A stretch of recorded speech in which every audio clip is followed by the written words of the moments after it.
¿Qué tal? ¿Cómo andan? ¿Qué dicen? Muy pero muy buenas tardes. Aquí estamos arrancando Que Vuelvan las Ideas. Capítulo martes, uno de los 2 días hábiles que tiene esta semana, pero que en algún punto se vive como si todos, ¿no? Quizá en el arranque del jueves veremos, o miércoles por la noche tenga sabor a viernes. Veremos a ver de qué se trata. Este martes tiene bastante pinta de lunes y así sabe. Salud Barra, ¿qué haces, Luispa querido? ¿Cómo te va? Muy, pero muy bien. Sí, es una semana rara en la que hay un lunes y hay un viernes, ¿no? Mañana ya es viernes, podemos decir. Es correcto. Entonces, hay un lunes que es el comienzo de semana, sí, y saltás al viernes derecho. Muy raro todo, sí, no sabemos dónde estamos parados. ¿Qué dice Restivo? ¿Cómo anda? ¿Qué dicen, amigos? ¿Cómo están? Buenas tardes. Con información de último momento, me imagino. Bueno, estábamos enterándonos lamentablemente de la muerte de Noam Chomsky, este gran lingüista y activista político. Después, si quieren, podemos hablar un poquito. Tuve el honor de entrevistarlo hace como 20 años en el Foro Social Mundial, en Porto Alegre, donde él fue uno de los intelectuales, en el caso del de Estados Unidos, que se acercaron a intentar dar una mirada de la globalización diferente a la neoliberal, ¿no? Claro. Y muy crítica del curso mundial, un tipo hipercrítico, ¿no? Bueno, le había agarrado una CB estando en Brasil, 95 años. Y hace poquitos minutos nos enteramos de su fallecimiento. En un ratito vamos a tratar de rescatar algunas de sus ideas principales, de esas que quedan para el análisis cotidiano, digamos, ¿no? Sobre todo aquello de la batalla cultural, muy presente también. Bueno, arrancamos un programa con que va a tener en su transcurrir un evento importante, que es una manifestación en Plaza de Mayo vinculada al reclamo por la liberación de las personas que fueron detenidas en el marco de la marcha el miércoles pasado, mientras estaba votando la ley bases y el paquete fiscal. Eso es ahora en un rato, ¿no? Es ahora a 4:30 en Plaza de Mayo, una movilización de la cual, atención con esto, van a participar muchas organizaciones. Quizá en lo que vaya a verse como resultado final, comparándola con las últimas, vamos a notar una presencia mayor de organizaciones, tanto de derechos humanos, políticas, sindicales, que muchas confirmaron su presencia allí, que quizás de gente suelta, que por la inminencia, por lo pronto de la convocatoria, a lo mejor no llegó a enterarse. Quien ande por allí, por Plaza de Mayo,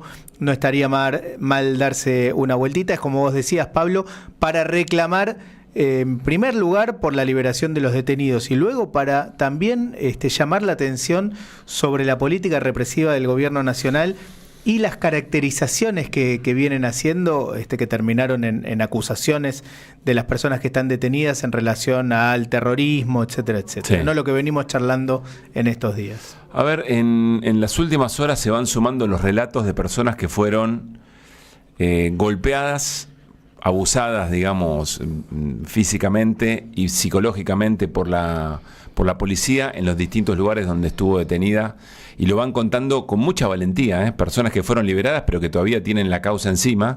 Tendrá que decidir la jueza si los procesa, si no los procesa, pero están cursando una causa, digamos. Claro. Están encausados.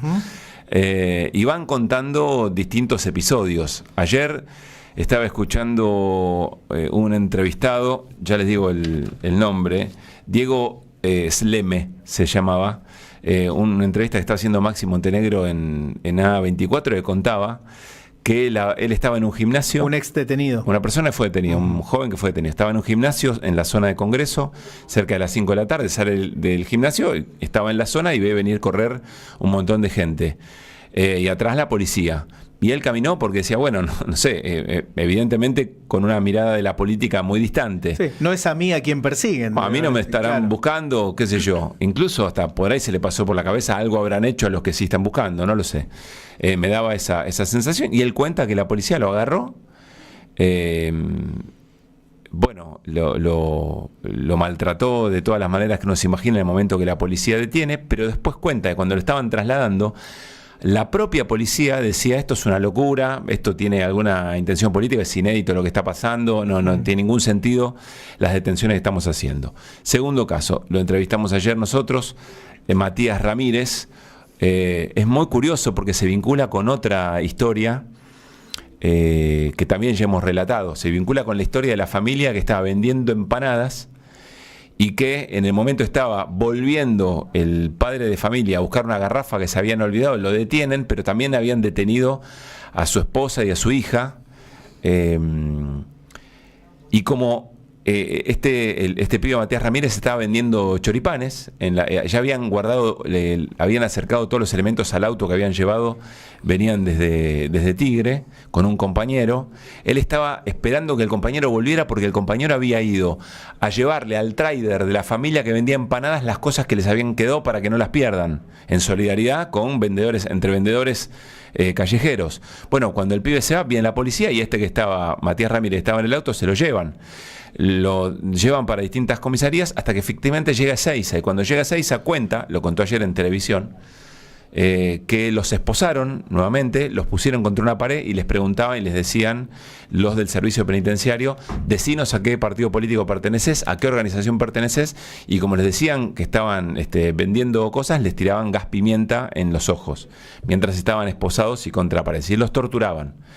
Y estaba escuchando recién otra historia, Diego, no recuerdo ahora el apellido, que también lo habían detenido, estaba en la movilización, lo detuvieron y le amenazaban con romperle un dedo de la mano si efectivamente no decía a qué partido pertenecía, que lo estaban acusando de pertenecer a una organización internacional terrorista que venía a generar un golpe de Estado, desestabilización democrática, etcétera. Les quiero contar otra cosa. Ayer... Digamos, Sí. yo sé que no lo decís por eso, simplemente siento la necesidad de decirlo. Esto no quiere decir que quienes participen de la movilización activamente, Por supuesto, que vayan a la movilización a reclamar y que incluso formen parte de partidos políticos, organizaciones de derechos humanos, sindicatos, etcétera, sí se lo merezcan, ¿no? Desde ya que vos no lo estás diciendo, yo siento la necesidad de aclararlo porque me parece que se está jugando mucho con eso, ¿no? Esta idea de que hasta gente que no tenía nada que ver cayó presa, lo cual es cierto, gente que no estaba participando cayó presa, pero el resto tampoco tenía nada que ver en los términos de las acusaciones. Sí, estábamos nosotros, incluso al salir de acá, estuvimos un ratito allí. Uno va a adherir a determinada causa o a reclamar ante determinada situación. Eso no quiere decir que vaya a ser algún desmán o que forme parte de una organización internacional terrorista, como vos decías. Simplemente para aclararlo, porque tengo la idea de que muchos oyentes también deben estar pensando eso. Y está muy bien, sí, Néstor. No, y además que por los casos que se van conociendo, que se supieron de la primera hora, pero a medida que pasan las horas y los días, uno escucha estas historias. Por cuanto menos, digo, un ministro o ministra, en este caso de seguridad, no tendría que ir como mínimo a ser convocada por el Parlamento o a dar explicaciones, porque tortura, amenazas, detenciones ilegales, desaparición, porque hubo gente que hubo horas que no se sabían dónde estaba, violencia del Estado, pero explícita, ¿no? Y no sé, da la sensación que con el contexto actual se la van a llevar gratis. Eso es lo más terrible, además de que prepara el campo para futuras acciones, o bien para evitar futuras marchas, que sabemos que ese es el objetivo, amedrentar y demás. Pero el hecho fue tan inédito en lo que va de la democracia, me parece que hay hubo algunos casos similares, pero tiene pocos parangones, que como mínimo ameritaría un llamado al Congreso de la Nación, a la ministra de Seguridad, o a las autoridades que correspondan de la Fuerza de Seguridad. Hoy a Adorni le preguntaron, porque uno imaginaba con todas estas historias, la primera pregunta para el vocero presidencial tenía que ver con esto, y Adorni dijo, bueno, si hubo algún exceso policial, tendrá que responder la fuerza en ese sentido. Si aparece la idea de los excesos de la fuerza de seguridad. Sí. Yo estaba haciendo hincapié en las torturas, porque esto es lo que se va conociendo a medida que las personas que son liberadas van contando y van narrando. Insisto, con mucha valentía, porque todavía tiene una causa encima, y porque además aparecen en radio y en televisión contando sus historias.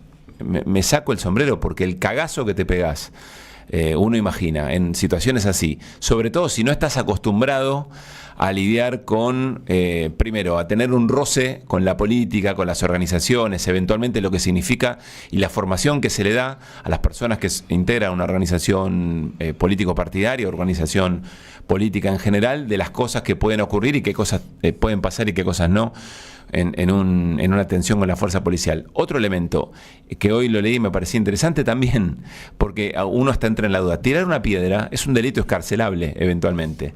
Lo que acá tenés que probar es que vos estabas conspirando con otras personas para dar un golpe de Estado y que estabas bajo acción, performando una acción terrorista. este es el delirio. ¿Cuáles son las razones por las cuales la jueza dicta la prisión preventiva para un grupo de personas que están detenidas y a otros libera, cuando en realidad las causas son las mismas? Porque Stornelli no fue causa por causa diciendo por qué cada persona estaba detenida.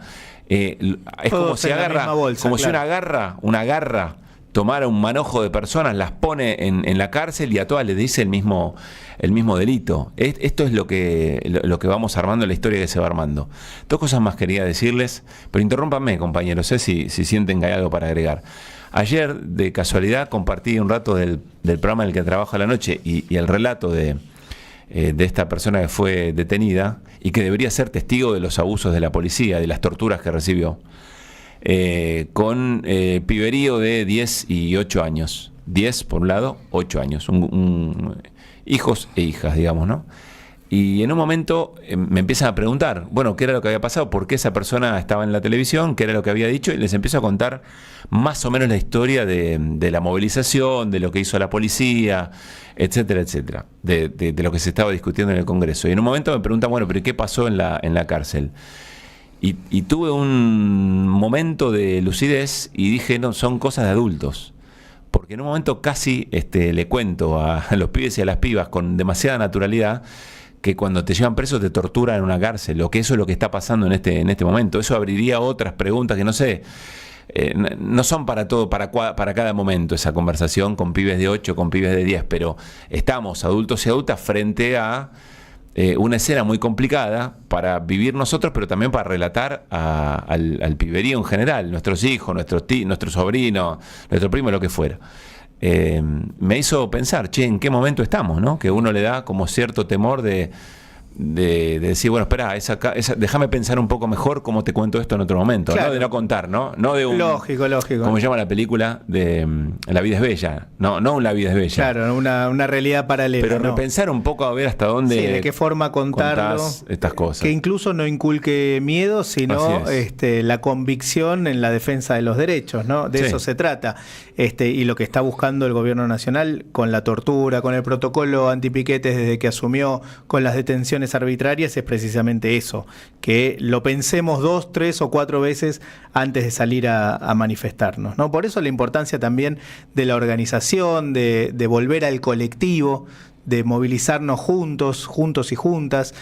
Me parece que eso siempre fue importante, pero cobra nuevo valor en estas circunstancias. Déjame decir que, como si fuera poco, el gobierno de la ciudad, hoy habló Jorge Macri, el gobierno de la ciudad nuevamente, porque esto aparece reiteradamente, como parte de la política del gobierno nacional y también de la ciudad, decidió que va a impulsar demandas civiles para los detenidos y para otras personas que ellos están buscando a través de las cámaras de seguridad, para que se hagan cargo de los costos, del costo que implicó, por un lado, el operativo, y por otro lado, lo que ellos denominan los destrozos producto de la movilización. A las personas que están detenidas, que fueron detenidas en primer lugar, pero además están buscando otras para detener, a propósito de los destrozos. Quieren cobrarle a estas personas los gastos que en teoría o supuestamente está afrontando el gobierno de la ciudad. Por ahí parece una pavada decirlo, ¿no? Pero si alguien cometió algún ilícito, si alguien cometió algún delito en el marco aún de la defensa de sus derechos, bueno, que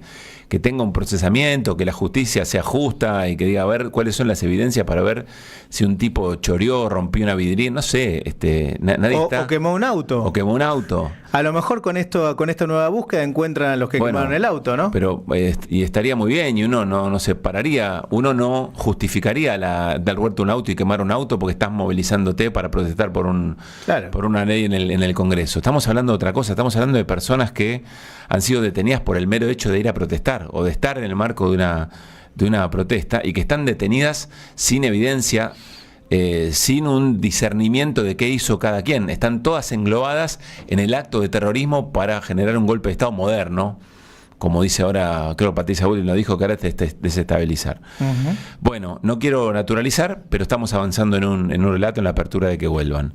Y metiéndonos en varias cosas, ¿no? En cómo lo estamos viviendo, qué nos pasa, qué están haciendo los medios de comunicación con esto, cómo lo hablamos con los pibes, qué reminiscencia nos da. ¿no? También me pasó a hablar con la mamá de un flaco que todavía está detenido, Facundo, que estaba hablando con su mamá por teléfono celular, y la mamá cuenta que estaba hablando con él, que se corta la comunicación, que vuelve a llamar varias veces, que lo atiende un policía y le dice su hijo está detenido, está en un lugar donde no tenía que estar. Y el reflejo de empezar a comunicarse con organismos para saber cómo hacer, y las llamadas colectivas, bueno, todo eso en el momento del relato se te vienen otras imágenes de otro momento. Pero, y si quieren cierro con esto, Gaby Tichman, nuestra oyente, amiga, formadora, además responsable del submarinojujuy.com.ar, que fue muy importante este portal para saber qué cosas estaban pasando en la provincia de Jujuy de Morales en los momentos de la reforma constitucional, ¿se acuerdan? Sí, claro. Y los avances policiales. Sí. Bueno, me manda un link que dice así: reforma de la Constitución de la provincia de Jujuy. Esta semana se cumple un año de la aprobación de la nueva Constitución de Jujuy, que se concretó en medio de masivas protestas de docentes y comunidades originarias que sufrieron brutal represión policial, cuyas consecuencias aún estamos padeciendo. El Submarino Jujuy te ofrece un link donde vas a poder leer todas las notas publicadas en relación al proceso de reforma, las instancias políticas, los rechazos, los apoyos y, por supuesto, la cobertura de aquellos días negros de la historia de Jujuy. En nuestra portada hace un link en el banner, o ingresa directamente acá, lo podemos compartir también en nuestras redes. ¿Por qué digo esto? Porque conversando con Gabriela, me dice que conversa con distintos actores de la política, de organizaciones de allá, que contaba que venían a la ciudad de Buenos Aires a conversar con distintos dirigentes políticos y les decía: vengo del futuro. Viajaba de Jujuy hacia Buenos Aires a contarle de alguna manera la experiencia a dirigentes políticos de la ciudad de Buenos Aires. Y lo que les decía hace un año es: vengo del futuro. Vengo del futuro en lo que... Igual que Milei, ¿no? En lo que puede, exacto. En lo que puede ser una realidad si eventualmente gana la ultraderecha violenta en la Argentina. Y uno piensa en lo que pasó en esta movilización, también en otras, quizá en menor grado o con menor convicción del gobierno, primero, de poner en ejercicio la fuerza de seguridad, y segundo, apelar a las artes oscuras del Poder Judicial para armar las causas que justifican la represión. Sí, pero viene pasando, tenés razón, está bien señalarlo. No es la primera vez, viene pasando. Está el fantasma de la movilización durante el gobierno de Macri en contra de la reforma previsional. Sí. Ese es el fantasma, eso es lo que quisieron evitar con fuerza en esta oportunidad, y que ese precedente, el de la manifestación que impide el tratamiento de una ley, no se juegue durante los años que lleve este gobierno. Así es. Y eso que Morales después estaba, ¿se acuerdan? Cuando en un momento Morales era una cita de cierto sector, hasta del progresismo, y cierto sector del peronismo también, para en plena campaña contra Milei. Porque Milei estaba odiado con Morales y viceversa, por distintos motivos, el radicalismo y todo lo que conocemos. Más allá de eso, es muy interesante observar el proceso jujeño. ¿Por qué? Y bueno, porque suele decirse que tanto la ley bases como el decreto 70 es una reforma constitucional encubierta, es decir, un cambio profundo en la regla de juego institucional de la Argentina, de la misma manera que Morales lo hizo en Jujuy, y con los mismos métodos, es decir, es cierto. Alguien venía efectivamente del futuro a contar lo que estaba pasando en Jujuy. Algunos atendimos la situación, otros muy rápidamente lo dejaron pasar. Escenas que se van conformando, decisiones de política económica y de política social que no cierran sin ajuste, y esto se ha conocido en la historia argentina prácticamente desde que comenzó la disputa política en la conformación de un país. Y bueno, y aquí estamos transitando esto. Ojalá haya reflejos, ¿no?, a la altura de la circunstancia, un poco por lo que decía Néstor, que alguien atienda lo que están contando las personas que fueron detenidas respecto a lo que pasa con el sistema penitenciario, el servicio penitenciario, que depende de Bullrich, e indague también respecto de las órdenes políticas que tenían las fuerzas federales para avanzar y de qué características. De algo vamos a hablar en un ratito, porque alguien está preguntando sobre qué órdenes tenían las fuerzas de seguridad cuando advirtieron que había un auto incendiándose, ¿no? Después lo vamos a conversar en un ratito nada más. Bueno, así arrancamos, que vuelvan en esta jornada de martes 4:26. Deja tu mensaje en nuestra línea de oyentes de WhatsApp.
Bueno, muy bien, 4:32 de la tarde, se está jugando la Eurocopa, como ustedes saben, y es el debut de Cristiano Ronaldo, o de la Portugal de Cristiano Ronaldo. Está empatando 0-0 con República Checa. Más temprano, Turquía le ganó a Georgia 3-1, dicen el mejor partido de la Eurocopa por ahora, muy de ida y vuelta. Los dos primeros goles de Turquía, el de Moldur y el de Gular, el pibe, qué jugadores, el pibe del Real Madrid, el jovencito 19 años del Real Madrid, son dos obras de arte, una cosa hermosa. Bueno, pero también importa con quién juegan, ¿no?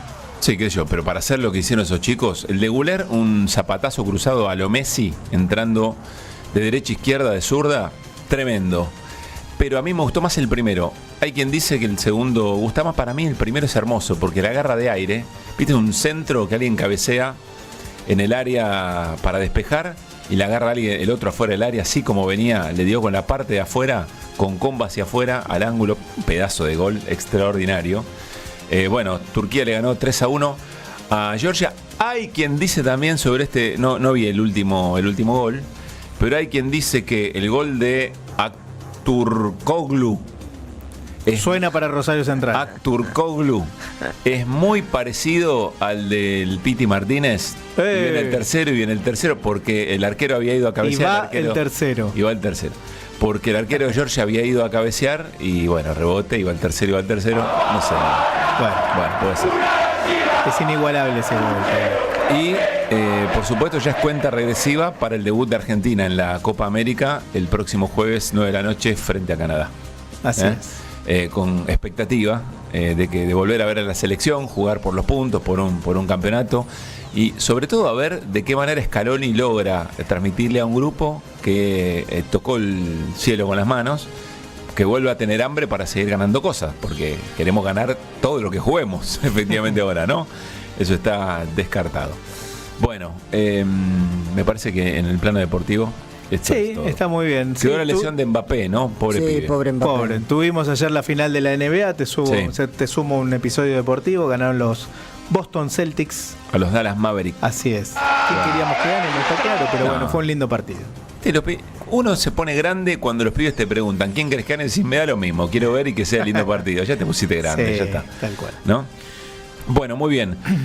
Repasamos rápidamente lo que vamos a contar. En un ratito nos metemos en una reunión importante que va a haber hoy, se supone, antes de que Milei se vaya el viernes a España seguro, que tiene que ver con... Le dan un premio en España. Sí, ahora un ratito y Alemania, sí. nos cuenta Néstor.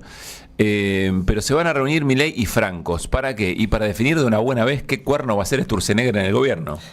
Pero sobre todas las cosas, de qué manera no le va a joder la vida a Caputo. Que me parece que esa es la clave. Pues entonces, ¿qué le van a dar al tipo que es el autor intelectual? De todo. Claro. Bueno, una cosa me rara, un ratito les contamos detalles. ¿Qué más, Luispa? Bueno, vamos, novedades. Ahora Adorni es el hombre medios públicos. Vamos a explicar o a contar lo que contó el mismo Manuel Adorni, cómo los medios públicos a partir de ahora o a partir de que se publique esta decisión en el boletín oficial estarán a su cargo, y qué es lo que se sabe y qué es lo que no al respecto. Y vamos a repasar también la causa que está enfrentando José Alperovich, el ex gobernador de Tucumán. A las Hombre fuerte del peronismo en Tucumán, ¿no? Ya lo creo, sí, ya lo creo. A las 8 de la noche se va a conocer el veredicto. Vamos a contar qué es lo que pidió la Fiscalía, qué es lo que dice la defensa y en concreto de qué se lo acusa. Así es. Néstor, un ratito. Bueno, un poco lo dijiste, ¿no? El viaje del presidente a Europa en un contexto donde se pelea con todo el mundo, ¿no? Porque se pelea con Brasil, con Chile. Ayer hubo declaraciones del vocero del gobierno alemán, país al cual va a ir Milei, además de España y República Checa.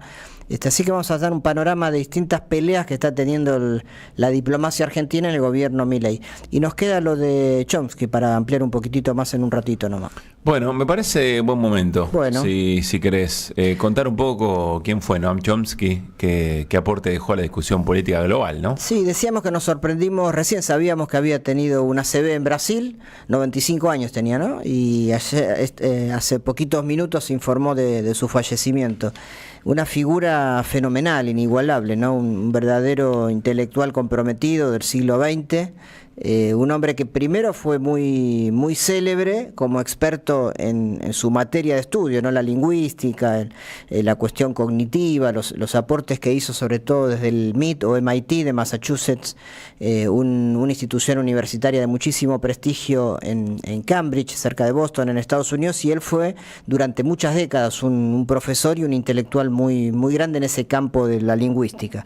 Pero sobre todo se hizo popular por su militancia de izquierda, una especie de rara avis en Estados Unidos, no porque no haya gente de izquierda, la izquierda en Estados Unidos tuvo un desarrollo importante en algunas épocas y tuvo voces emblemáticas, pero la de Chomsky seguramente fue la que llegó más alto, ¿no? Con toda su crítica al propio sistema liberal, democrático de Estados Unidos, muy cuestionador del poder norteamericano, su sistema electoral, y fuera de la cuestión interna de Estados Unidos, muy solidario con muchas causas de diversos pueblos latinoamericanos, palestinos, es decir, muchos pueblos que lucharon contra el imperialismo, al cual él cuestionaba de todas formas, ¿no? Decíamos fuera de aire, Néstor, que uno de esos intelectuales con una formación muy sólida de izquierda, de los cuales van quedando pocos, por lo menos con esas características. No quiero decir que no se vayan formando nuevas generaciones de intelectuales de izquierda, pero que son producto también de una época, ¿no? Producto del siglo XX, de las revoluciones, del triunfo sobre el nazismo, una cantidad de cuestiones que hacen a la formación general, la Revolución Cubana desde ya, y que influyen de una manera particular, que es diferente a los intelectuales que se están formando ahora, incluso con la importancia que tenían los partidos políticos durante el siglo XX, que hoy se vive de otra manera. Entonces una generación que, bueno, lógicamente por una cuestión biológica se va perdiendo, ¿no? Sí, y por haber tenido 95 años y haber atravesado casi todo el siglo XX, testigo no presencial de muchos conflictos mundiales, conflagraciones, crisis muy, muy fuertes, así que sí, un personaje un poco inigualable. Siempre me acuerdo, no sé si ustedes se acuerdan, de la película Capitán Fantástico. La de Viggo Mortensen, que crían a sus hijos, lo forman de manera autodidacta, por definirlo de alguna manera, y ellos les inculcaban que no se festejaba la Navidad, sino el cumpleaños de Noam Chomsky. No me acordaba. La fiesta a celebrar era esa y no la Navidad. En alguna película de Woody Allen también está mencionado. Tenemos un audio de Chomsky, después retomamos para decir una cosita más. Vamos a escuchar un fragmento que rescató Germán Marcos, uno de nuestros productores, cuando Hugo Chávez le recomienda leer a Noam Chomsky en el marco de Naciones Unidas, en la reunión de Naciones Unidas a George Bush. Cuenta que es un zoom de un momento previo a decir que el famoso aquí huele a azufre por la presencia de Bush en Naciones Unidas. A ver cómo lo explicaba, dale.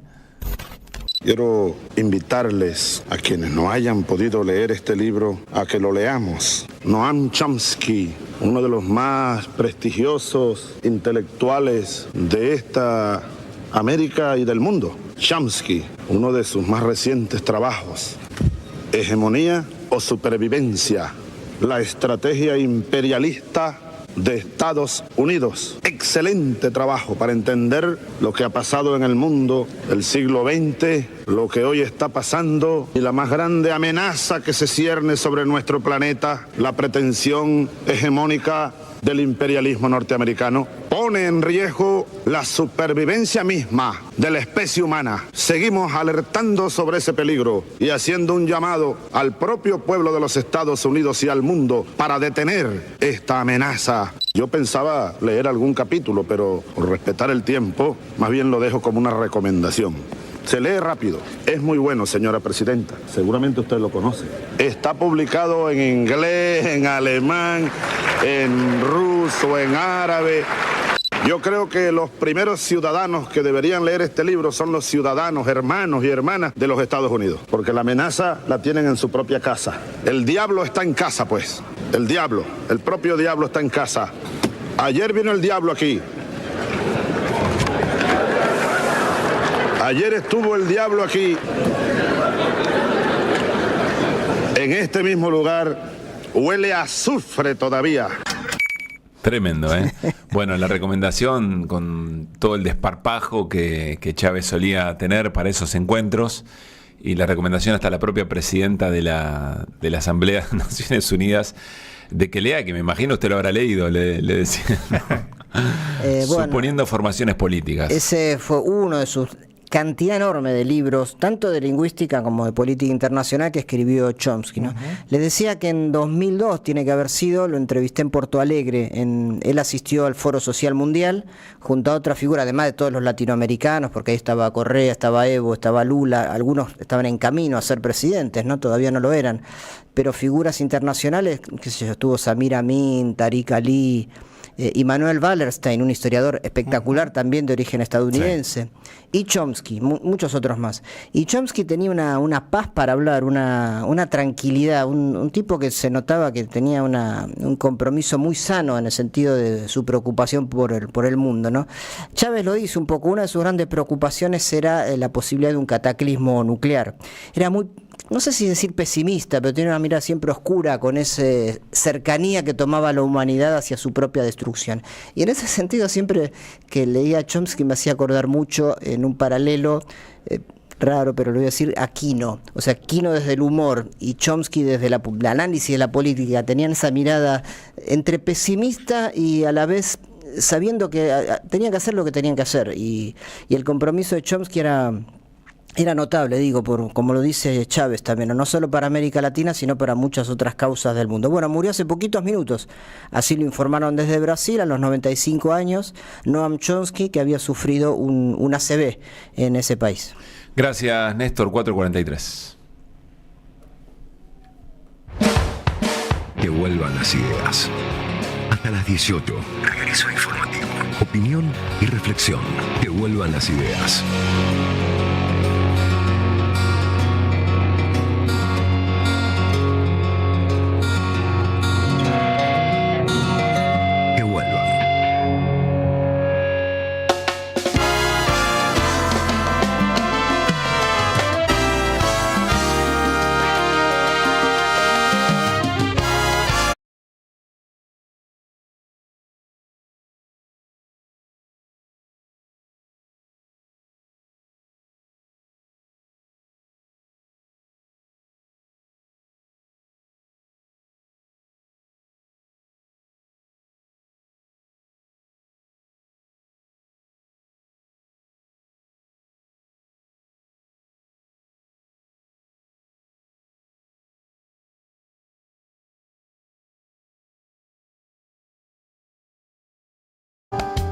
Arrancamos las notas de hoy con el cafecito político con Juan Carlos Juño. ¿Qué haces, Juan Carlos? ¿Cómo te va? Muy buenas tardes. ¿Qué tal? ¿Cómo están ustedes? Te escuchamos muy mal, muy lejos. No sé si tenés posibilidad de... Tengo posibilidades, si me estoy saliendo de un lugar. A ver ahora. Perdón. No, perdón yo. Mala mía, como decís vos. Mala mía. Ahí te escuchamos mejor, Bueno, Juan Carlos, a ver, estamos en una escena que varios analistas denominan como de segundo tiempo de Javier Milei, sí, como si entrara en otra etapa el gobierno de Javier Milei. En principio porque se supone tiene las herramientas que reclamaba, más allá de la poda que haya recibido la ley bases, el paquete fiscal, y que todavía tiene que resolverse esto en diputados, por cierto, pero va a tener las herramientas, las facultades delegadas, etcétera. Porque eventualmente está claro que tiene cierto apoyo político de un sector de los partidos opositores, ¿no? En haberle entregado esto, pero también en aquello de garantizarle gobernabilidad, porque dejó marcas claras el miércoles pasado de que está dispuesto a utilizar la fuerza represiva, porque el Fondo Monetario, más allá de que le señala un par de cosas, evidentemente apoya al gobierno de Javier Milei. Es decir, y tiene que empezar a mostrar de que está hecho, ¿no? Tiene que empezar a mostrar de qué manera le va a mejorar la vida de la gente, aún teniendo estas herramientas. ¿Cómo estás viendo la escena? ¿Qué es lo que viene? ¿O dónde pondrías vos el eje? ¿En lo económico? ¿En la calle? ¿En los movimientos de la política? ¿En todo eso junto? Sí, es difícil escindir, ¿no? Todos esos factores que en realidad siempre son concurrentes y se mezclan. Yo creo que efectivamente tuvo el gobierno, luego de 6 meses de un verdadero vía crucis con esta ley, que todavía, bueno, no terminó, hay que ver qué va a pasar en diputados, que le generó un importantísimo desgaste, creo que no se puede dejar de decir eso. Bueno, tiene un triunfo, yo diría, un triunfo parcial, pero bueno, le da un poco de oxígeno. Como muchos opinan, creo que lo que hubiera, más que un triunfo importante, eludió una derrota que sería gravísima. ¿Y por qué sería gravísima una derrota parlamentaria? Bueno, porque han pasado 6 meses y no sacó una sola ley, porque si no tampoco sería tan grave que un gobierno manda un proyecto de ley y se lo rechaza. Sí. Así que ni que se lo aprueben ni que se lo rechacen, en realidad debiera ser un hecho extraordinario. Yo creo que acá todo eso está exagerado de un lado y del otro. Muy bien. Ahora, yo eso de que hay un antes y un después en este momento, francamente lo relativizo. ¿Por qué? Porque las variantes macroeconómicas, ni que hablar las microeconómicas del gobierno, no son buenas, son malas dentro, por supuesto, incluso dentro de la lógica de ellos. Estamos hablando de que va a tener un decrecimiento, único país de América Latina con alguno otro perdido del 3,5%, un decrecimiento. Que además ese 3,5%, como ya otros analistas han planteado, está beneficiado por la comparancia, como diría el gaucho, con el año pasado, sí, que fue un año con sequía. Por lo tanto, lo que viene en términos económicos y consecuentemente en términos sociales, yo diría que es más de lo mismo. Es más, como han tenido este triunfo parcial, se proponen avanzar con los subsidios, con la eliminación de subsidios en diversos servicios públicos, o sea que y de ninguna manera se piensa recuperar el salario, ni la jubilación, ni nada por el estilo, salvo que la jubilación tengan una derrota parlamentaria, que es probable que la tengan en los próximos 15 días. Entonces, la contradicción entre la radicalización de su programa económico y la situación social que se va agravando, para mí eso es lo de fondo. Sigue teniendo como cuestión de fondo el fuerte apoyo del establishment, aunque todo el tiempo lo condiciona, pero sigue teniendo un fuerte apoyo del establishment. Donde hay una situación vidriosa dentro de todas las cosas que vos decís, sí, es las fuerzas políticas de la oposición. Ahora bien, ahí quiero volver sobre lo siguiente, que también hay que tener una mirada con los claroscuros. Desde que empezó este gobierno, en la Cámara de Diputados y la Cámara de Senadores le iban a aprobar todo en 15 días. Y ya ves que como consecuencia de las grandes manifestaciones sociales, eso no ocurrió, ni va a seguir ocurriendo, en mi opinión, porque la situación social va a seguir siendo, cada vez se va a incrementar su dificultad, su virulencia, digamos. Por lo tanto, ahí en el tema parlamentario sigue habiendo una situación compleja, donde sí es vidrioso, es en las diversas, yo diría, concurrencias de las fuerzas políticas. Unión por la Patria ha tenido, salvo las defecciones de último momento de 3 o 4 senadores, tanto en diputados como en senadores, ha tenido una fuerte unidad. Y todo lo demás, los denominados amigables, van y vienen. Por lo tanto, ahí efectivamente hay una situación vidriosa, y reconozco, una vez más, coincidiendo con todos, que falta una fuerza política que unifique a los efectos de tener más punch, más fuerza, etcétera, etcétera. Por lo tanto, sí, en fin, el escenario yo creo que sigue siendo incierto. Yo no veo que haya una consolidación del gobierno. ¿Alguien puede afirmar que este plan económico, con esta situación social, la presente y en ciernes, tiene un camino liso hacia adelante y que se va a consolidar? Yo francamente no lo veo. A ver, dos cosas de las que mencionás.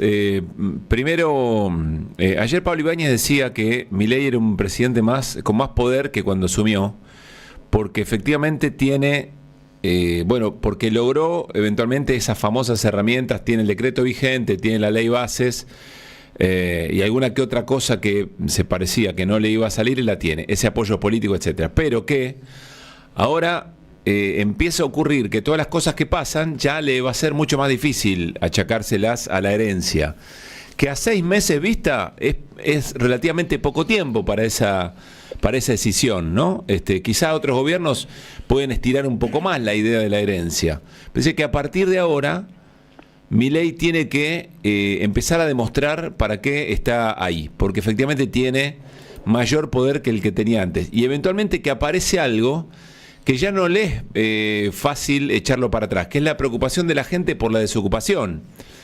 Mientras la inflación era el centro de la escena, o la mayor preocupación, todavía lo es, pero quiero decir, en las encuestas aparece ya no como la primera preocupación, sino ahora el desempleo. Era sencillo mirar para atrás, pero que el desempleo es toda de él, es toda de Milei. Da una reflexión sobre eso, te pido. Sí, yo coincido en que es probable que esa sensación que ellos en este triunfalismo, yo diría muy exagerado, tratan de instalar, tiene la otra cara, que es lo que dice Pablo, ¿no? De que, bueno, se le debilita un poco el argumento de que no tiene las herramientas, etcétera, etcétera. Pero quiero plantear un matiz que para mí es de carácter político con ese análisis. Eso de que tiene más poder que cuando asumió. Cuando él asumió, venía de sacar 14,5 millones de votos y asumió dándole la espalda al Parlamento, con una oposición aturdida por la derrota, y con, bueno, unas ínfulas enormes desde el punto de vista, yo diría, emocional, producto de su triunfo y derrota.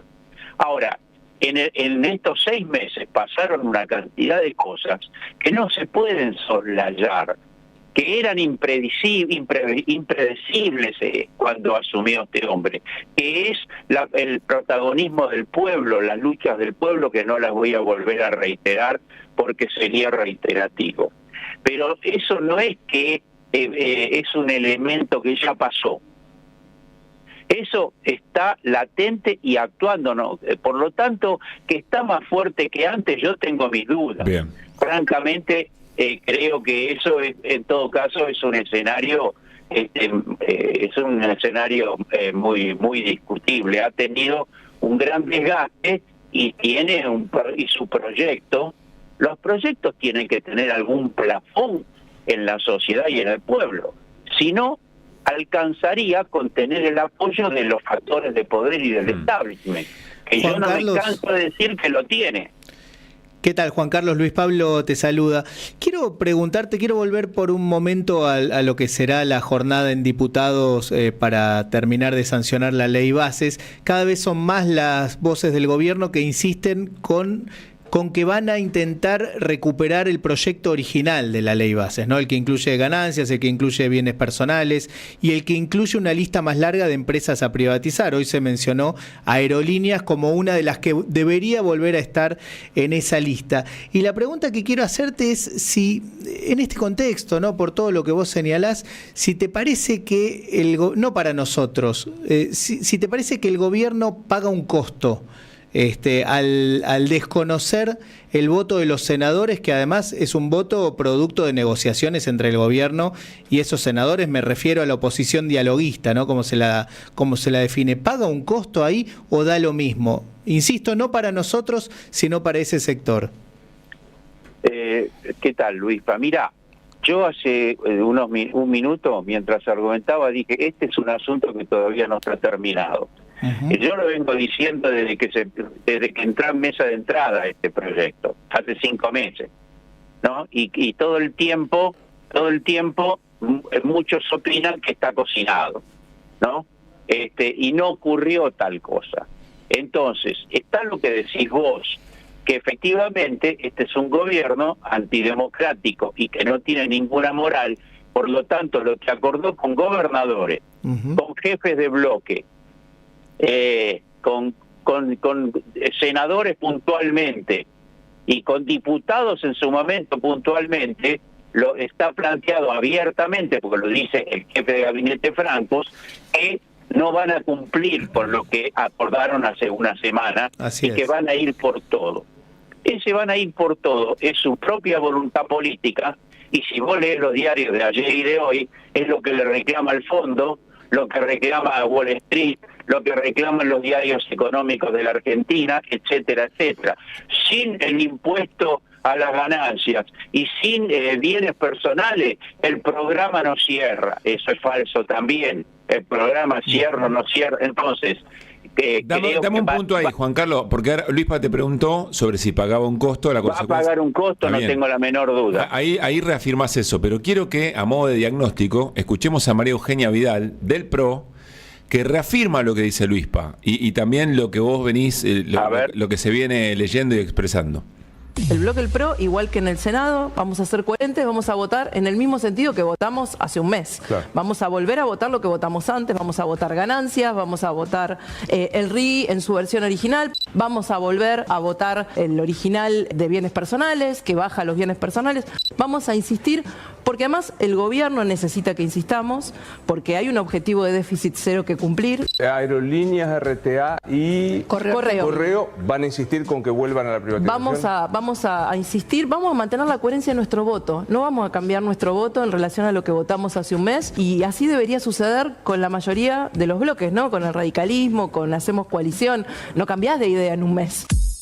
Bien, María Eugenia Vidal, que desde hace mucho tiempo viene haciendo todos los méritos para que la convoquen al gabinete con escaso éxito, dice, lo vamos a hacer porque el gobierno lo necesita, y eventualmente hace una interpelación.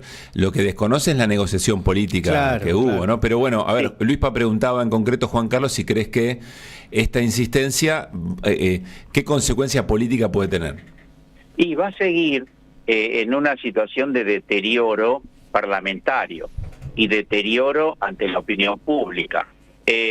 Yo parezco un optimista y otros son realistas, y entonces ven las cosas con más pesimismo que yo, pero francamente el incumplimiento absoluto de la palabra en todos los planos y en todos los niveles, el incumplimiento absoluto de los acuerdos que se establecen con autoridades que tienen poder, ¿no es cierto?, parlamentarios o gobernadores, en fin, con organizaciones sociales de todo tipo, y lo que se le dice a la opinión pública cada vez, no puede ser que uno crea que nada de eso importa. Yo sí creo que importa, por lo tanto, va a seguir en un proceso de aislamiento, será gradual, será lo que sea, pero va a seguir en un proceso de deterioro. De cualquier manera, el gobierno está claro que se desliza cada vez más hacia un proyecto de recorte, de un proyecto antidemocrático, o sea, cada vez se desliza más a una democracia absolutamente formal, con un fuerte predominio de lo autoritario y de pérdida de capacidad argumentativa. Pensar que un gobierno dice que porque que detuvieron el otro día a la ciudadanía que fue a protestar porque hay peligro de golpe de Estado y son terroristas, eso más allá de lo burdo, de lo brutal, muestra un rasgo de fondo que no importa nada y que estamos dispuestos a todo para llevar a cabo este plan. O sea, aquello de que no cierra sin represión, que parece un estereotipo, bueno, está claro que no lo es, sino que, y no es solamente que va a la represión ante la lucha social, la lucha política, la lucha popular. Esa concepción autoritaria y de desprecio al sistema democrático se expresa y se va a seguir expresando en toda la línea del gobierno. Eso es lo que yo veo. Por eso estoy saliendo para la Plaza de Mayo, porque ya que lo mencionamos, hay que lo más urgente ahora es luchar por la libertad de los presos y defender las libertades públicas de este país. Juan Carlos, gracias como siempre, un abrazo grande. Chao. Juan Carlos Junio, charlando con nosotros. Bueno, escena que vamos a ver cómo se resuelve, ¿no? La de la Cámara de Diputados. No pone en juego la ley bases en términos generales. No, claro. Sí las cuentas que el gobierno haga, o eventualmente lo que el fondo le dice que tiene que hacer para seguir esa ruta que le indica en el último reporte, pensando en un nuevo acuerdo con el fondo. Esto está incluso reconocido hoy por el propio Adorni. El gobierno piensa en más endeudamiento. Sí. Pero bueno, vamos a ver cómo se resuelve en diputados, qué hará el radicalismo. Claro, qué hará el radicalismo, sobre todo teniendo en cuenta que buena parte del radicalismo aceptó las negociaciones, o en todo caso aceptó votar la ley bases producto de una serie de negociaciones que se pusieron sobre la mesa, y bueno, fueron modificaciones en concreto. ¿Qué harán sus compañeros de la Cámara de Diputados? ¿No? Es una pregunta. No ya el PRO, porque el PRO son fanáticos a favor del gobierno, van a votar todo lo que el gobierno lo plantee, eso ya está claro. El PRO es parte del gobierno nacional. Pero los radicales dicen no serlo. Hacemos Cambio Federal, el bloque de Pichetto, también dice no ser parte del gobierno. Bueno, ¿qué va a hacer con la negociación que tuvieron sus compañeros en el Senado? Sí, claro, además el debilitamiento que generaría para el propio Franco, creo que Heller lo dijo hace poco. Claro, también, por supuesto. Porque fue el que acordó, o esos acuerdos tenían también la cláusula de, bueno, después vemos lo que pasa en diputados. No ahí hay una pregunta, si tenía alguna cláusula el acuerdo, claro. Porque Francos es uno de los que salió a decir, vamos a insistir con el proyecto original. Sí. No es que lo está diciendo el resto y Francos Pero ¿te acordás que vos hiciste el señalamiento que Francos lo había dicho, pero por afuera? Como si tuvieran que esperar hasta el próximo año para volver a presentar proyectos sobre ese tema. Sí, pero creo que después también, quizá me esté equivocando. Lo de Vidal es una confesión. Lo de Vidal es una confesión. No sé si es para la frase no te pedían tanto, pero bueno, eso es la historia personal de Vidal. Ahora hay otro elemento que llama la atención y que yo creo también puede generar ruido con otros gobernadores si se precian como tales, digamos, ¿no? Y si hay solidaridad interpares. ¿Qué es lo que contó Horacio Marín ayer en una entrevista que hizo con Carlos Pañi en La Nación Más? Es el presidente de YPF, y con una advertencia respecto de qué puede pasar si alguna provincia, vieron que el modo en que salió el RIGI, o por lo menos que está todavía siendo discutido, porque faltan diputados, digo esto porque la ley no está todavía aprobada, dice que cada provincia puede aceptar si se aboca el RIGI o no, se acepta el RIGI o no, el régimen de incentivos para las grandes inversiones. Escuchen a Horacio Marín lo que le decía a Pañi, en realidad lo que le estaba diciendo al gobernador de la provincia de Buenos Aires, Axel Kicillof, el presidente de YPF. Dale. Yo hablé con los dos gobernadores, a Kicillof y a Beretinec, y tiene 3 puntos que son incentivos económicos para el proyecto y 4 puntos de ayudas en permisos. Ellos van a contestar. A su vez, Gustavo Gallino, que es el ingeniero que hizo el GNK en tiempo récord, vino a trabajar conmigo como vicepresidente de infraestructura y sabe. Y cuando la gente sabe... El gasoducto Kirchner. Pero entonces él ahora encontró una ventaja para ver dónde hacer los gasoductos y en qué lugares, y ahorros para el proyecto. Vos lo que estás aclarando es no hay ninguna discriminación respecto de Kicillof. No, si Kicillof ofrece condiciones para Bahía Blanca... No, por supuesto. Y tampoco ves que Bahía Blanca tenga que estar de por sí descartada. No, yo no estoy descartando a nadie. Obviamente tienen que adherir a RIGI. Si no adhiere a RIGI ya te terminó la discusión. Repetilo eso, porque eso sí es interesante. Si no adhiere la provincia al RIGI, no hay que discutir nada. Irá a la provincia que adhiera al RIGI. Porque ¿quién va a poner la plata? Muy bien, muy bien. Entonces después nosotros, cuando tengamos las cosas profesionales, que digamos dónde es más rentable, va a ir la gente de YPF que trabaja en el LG, con la gente de Petronas, nos vamos a juntar, vamos a decir, una vez está la decisión, yo voy a ir a hablar personalmente con cada uno de los gobernadores, le voy a mostrar los números y luego lo voy a hacer público. Ese es el procedimiento y lo saben todos. Acá nadie está jugando raro. Mi modesto modo de ver es que esta es una extorsión del gobierno para que lo que no salió en el RIGI, es decir, que cada provincia pueda ser parte o no, o aceptarlo o no, efectivamente lo sea por presión. Si no estás en el RIGI, no hay direccionamiento de este tipo de inversiones hacia tu provincia. Sí, sin duda es una extorsión, porque dice, bueno, si vos no votás esto, te vas a perder que una empresa quiera ir a tu provincia, porque obviamente las empresas van a elegir, eso es lo que dice Marín, las empresas van a elegir aquellas que le den más ventajas, ¿no? Pero no es solo la empresa, en este caso es también parte del el Estado también planifica. Claro, bueno, habilita un montón de cosas. Sí, pero al final la que va a decidir es la empresa. A mí me encantaría, por la lógica de este gobierno, ¿no? Sí. La que va a decidir es la empresa. Está mal que sea así. Sí. Está muy mal que la que decida sea la empresa. Tiene que ser producto de una planificación a nivel nacional, te diría, con empresas sobre todo estratégicas. Pero me encantaría ya tener el final de la película, ¿no? Para ver qué es lo que decide finalmente la empresa, qué privilegia la empresa. Se ha hablado mucho de empresas que ya están comprometidas con determinados proyectos y que igual avanzarían sobre determinadas instalaciones, como ser el caso del litio, etcétera, aunque no estuviera el RIGI, ¿no? Se está comentando mucho eso. Si está el RIGI, bueno, dicen bienvenido, por supuesto. Si encima me dan beneficios, claro que estoy. Pero quiero ver qué es lo que pasa. Quiero ver qué es lo que pasa.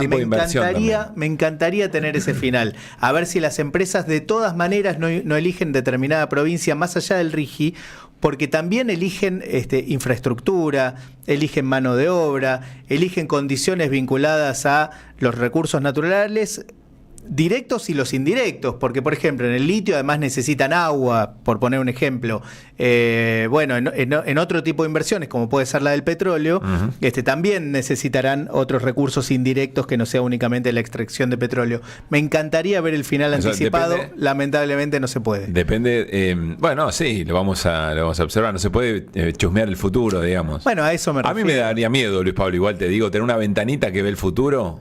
Ponele, mira, te tiro una idea para una serie distópica o de ciencia ficción. Tenés en una casa una ventana, pero por esa ventana se ve el futuro. Cuando vos abrís se ve el futuro. Sí. A mí me daría miedo chusmear por esa ventana, ver qué está pasando en la calle, qué está pasando afuera. Dicho esto, acepto el juego, digo, depende también del tipo de inversión. Te puede ayudar a modificarlo, ¿no? Si vos ves el futuro. Claro, siempre estamos creyendo que esas herramientas las vamos a usar para el bien. Claro, ¿no? Sí, es y verdad. no para ganar la quiniela, ponerle una cosa por el estilo.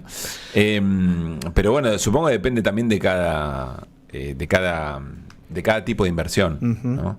Pero bueno, a mí me parece que esto va a abrir alguna discusión. Estaba queriendo conversar con alguien de la provincia de Buenos Aires vinculado al tema infraestructura, saber si habían recibido esto y que estaban pensando. Si hay respuesta la compartimos a lo largo del programa. 5:10. En AM530 pasan muchas cosas y todo lo que pasa está en la red.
nota de la jornada de hoy. El consumo de carne vacuna hoy es 18 de junio, ¿no?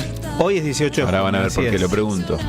El consumo de carne vacuna se desplomó a su peor nivel en 30 años, cuenta Ámbito Financiero. La baja de precios no logró compensar la brutal caída del consumo, que en pesos representa más de 8 kilos por persona. 8 kilos por persona, caída en el consumo de carne vacuna. Alguien le pregunta, uno de los trolls amigos de Javier Milei, dice: Javo, ¿qué andas morfando de almuerzo? Es importante que te alimentes bien, Javo, proteína full. El presidente le contesta y le dice: bife de lomo muy jugoso. Contrapuntos de la Argentina del 18 de junio del 2024. Bueno, Luis Pablo Giniger, ¿a dónde nos lleva? A la conferencia de prensa del vocero Manuel Adorni, que hoy confirmó algo que empezaba a circular, y es que los medios públicos, incluida la agencia Telam, van a quedar bajo el área de comunicación del gobierno, que adivina quién la encabeza. Podría ser Serenelini, ¿no? Sí, podría haber sido, pero viste que lo corrieron un poquito a Serenelini. Sí. ¿Se dice así? Sí, está muy bien. Qué bien que estuve. Y queda bajo la órbita del mismo Manuel Adorni. Bueno. Él lo reconoció en la conferencia. Lo que van a hacer es, como parte de la reestructuración, cada una de las empresas públicas va a ir redirigiéndose al área que corresponde. En este caso, los medios públicos al área de comunicación. Esto, cuando salga en el boletín oficial, todavía están bajo la órbita del jefe de gabinete. Uno entiende que ahora que se hizo público, será mañana o en estos días que se publique. Escuchemos cómo lo decía Manuel Adorni. La jefatura de gabinete, quien tiene a su cargo las empresas públicas, tomó la decisión de reestructurarse de la mano de su titular, de Guillermo Francos, y efectivamente todas las empresas públicas van a pasar a la órbita de quien le corresponda por una cuestión de competencias. Efectivamente, Telam, contenidos, medios públicos, etcétera, pasan a depender de comunicación, área de la cual soy responsable. El plan sigue siendo exactamente el mismo. El de Telam es efectivamente su cierre y, bueno, el de los medios públicos, por supuesto, dependemos de la decisión que tenga el Congreso con respecto a ello, pero como digo siempre, nuestra decisión es que todas las empresas públicas transiten el camino de la privatización. Eso no te estoy diciendo, por supuesto, ninguna novedad. Todo lo que dijimos que íbamos a hacer, vamos a hacer dentro de lo que te permite la política, lo que te permite la ley. Vamos a avanzar en todo lo que Telam también, pero ya te digo, está en proceso se está desmantelando desde el día que lo anuncié. Bueno, pasemos en limpio. Entonces, contenidos públicos, radio y televisión argentina, empresas públicas que pasan bajo la órbita del área de comunicación. La idea un poquito de vergüenza ajena, Adorni, ¿no? Tarda un poco en decir que va a estar a su cargo. Sí. Bueno, pasa de... Y quizás vio que alguno levantaba la mano como para preguntarlo, y bueno, lo digo antes que me lo pregunten, y me ahorro el mal momento. Bueno, decía, contenidos públicos y radio y televisión argentina se van a privatizar. Y ratifica lo que se viene diciendo en relación a Telam. La idea es cerrarla. De todas maneras, hay un no sé si llamarlo rumor o trascendido fuerte, de que lo que conservarían de la agencia Telam es la parte de la agencia de publicidad. El gobierno quiere recuperar, Telam era la agencia a través de la cual se canalizaba la publicidad, la pauta oficial. Quiere recuperar ese servicio, pero no todo lo que tiene que ver con la agencia de noticias, la agencia periodística. De todas maneras, todavía tiene que correr, con 80 personas quedaría la agencia de publicidad. Tiene que correr todavía mucha agua bajo el puente, ¿no? Así que bueno, y lo de la privatización de los medios públicos, hay que ver lo que le dice la ley. Por supuesto, ¿no? El Congreso. Claro, el Congreso. Efectivamente. Bueno, 5 de la tarde, 19 minutos. Que vuelvan las ideas. Hasta las 18. Dinámica e información. Regreso informativo. Que vuelvan las ideas. Que vuelvan.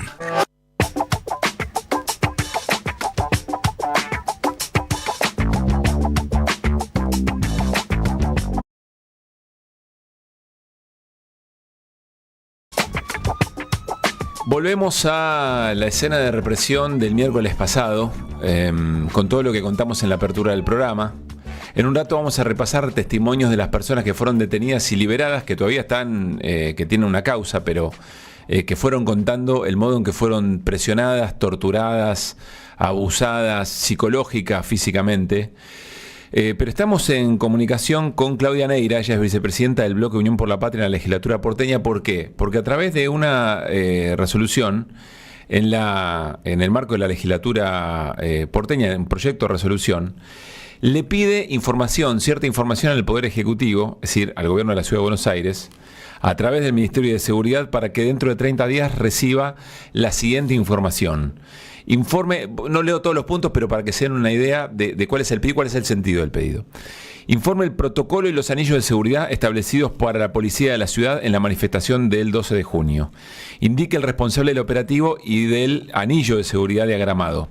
El horario de apertura y cierre de servicio. El lugar exacto donde se encontraba postado el cuerpo de bomberos en el marco del operativo policial desplegado con motivo de la movilización. Remita todas las modulaciones que correspondan a ese operativo. Informe si fue requerido el cuerpo de bombero con motivo del incendio del móvil de la empresa periodística Cadena 3. Es decir, si en el momento en que se advierte que se estaba prendiendo fuego este móvil, hay alguna convocatoria al cuerpo de bombero. ¿En qué momento, eventualmente? Remita el croquis de la zona donde se produjo el incendio de este vehículo. Informe si el personal policial motorizado se encontraba destinado a la movilización y, si es así, el responsable.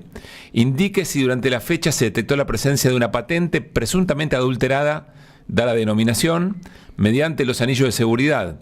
Y finalmente, que remita toda documentación correspondiente al operativo desplegado por las fuerzas de seguridad ese 12 de junio. Claudia, ¿cómo estás? Soy Pablo Catuso, estoy con Luis Paginiger y Néstor Restivo en Que Vuelvan las Ideas en M530. ¿Qué tal? ¿Cómo les va? Gracias, Claudia, por atendernos unos minutos. Quise ahorrarte un poco toda la caracterización. Si querés, contanos el sentido, por qué efectivamente están haciendo este requerimiento. Bueno, en principio porque queremos saber la verdad de lo que pasó, porque nos parece que hay que buscar a los verdaderos responsables de un hecho que terminó siendo muy violento y que todavía tiene consecuencias, porque hay gente que está pagando las consecuencias, que está en unidades penitenciarias, acusadas de delitos gravísimos, y nos parece que hay que hacer las preguntas correctas, ¿no? Yo creo que la pregunta correcta que hay que hacerse para estos casos es cuando sucede algo así, ¿a quién beneficia? Y la verdad que claramente que los hechos estos de violencia y la foto, ¿no?, de violencia que terminó con la represión y demás, benefició al gobierno, ¿no? Creo que fue claramente la foto que el gobierno buscaba. Y para luego también salir con esta denuncia de terrorismo y toda esta puesta en escena que están haciendo, incluso que termina con el viaje a El Salvador de Patricia Bullrich. Entonces yo digo, bueno, ¿cómo empezó esto? Empezó prendiendo fuego un auto, que es el auto de Cadena 3. Empezó con dos personas muy sospechosas que se bajan de un auto y que prenden fuego con total impunidad a ese auto de Cadena 3, se vuelven a subir al auto y se van como Pacho por su casa. Todo eso está debidamente registrado, ¿no? Todo registrado, lo vimos todos. El camión de bomberos que nunca llegó. Veo un tuit de la periodista Cora Gamarnik que dice que le contó una persona que pasó por 9 de julio, que es donde paradójicamente estaba la policía de la ciudad, porque la policía federal interviene en las calles de la ciudad y corre a la policía de la ciudad a la 9 de julio, ¿no? Sí.